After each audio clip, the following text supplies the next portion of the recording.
Just wanna see the light.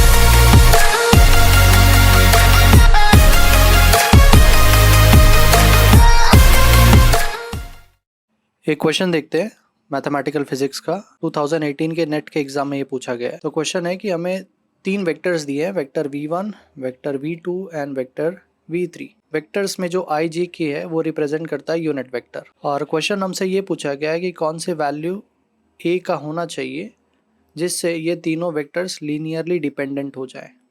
और ये जो वैल्यू a है वो हमें वेक्टर v3 में पुट। तो इसे सॉल्व करने के लिए जो लॉजिक है वो सिंपल है।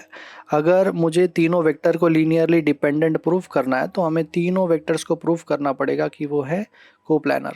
और कोप्लानर के लिए हम स्केलर ट्रिपल प्रोडक्ट का फॉर्मूला यूज़ करेंगे, जिसमें कोप्लानर वेक्टर्स का जो स्केलर ट्रिपल प्रोडक्ट है which is v1, v2 and v3, इनकी वैल्यू 0 होती है। अब इस स्केलर ट्रिपल प्रोडक्ट को आप एक्सपांड करके ऐसे भी लिख सकते हैं, that is v1 dot v2 cross v3, जिसका वैल्यू क्या है 0।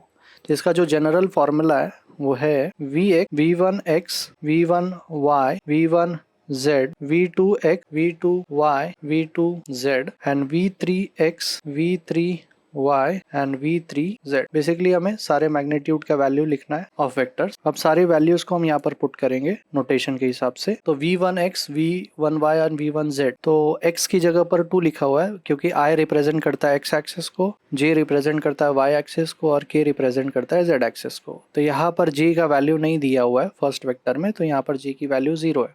सॉरी, जो y का मैग्नीट्यूड है y कंपोनेंट का वो 0 है, तो उसे हम लिखेंगे इस तरीके से 2 0 3। सिमिलरली बाकी वेक्टर्स के लिए भी लिखेंगे। सेकेंड वेक्टर का होगा 1 2 एंड 2, और थर्ड वेक्टर का जो होगा वो है 5 1 and a is equals to. अब इसको सॉल्व करना, और इसे सॉल्व करने के बाद हमें a का वैल्यू मिलेगा। 2 को कंसिडर करेंगे और इस टर्म को सॉल्व करेंगे। तो अब इसे सॉल्व करते हैं। 2 इंटू 2 2 एंड 1 एंड a इसका डिटर्मिनेंट। माइनस इसे सॉल्व नहीं करेंगे क्योंकि इसका आंसर 0 आएगा मल्टीप्लीकेशन के बाद, तो लास्ट का टर्म लेंगे 3 multiplied by 1 2 5 1 is equals to 0। तो इसका जो आंसर होगा वो है 2 into 2a minus 2 plus 3 into 1 minus 10 is equals to 0। Now next, अब इसको सिंप्लीफाई करना है और सॉल्व करना है। So 2 into 2a minus 2 minus 27 is equals to 0, which is 2 into 2a minus 2 is equals to 27।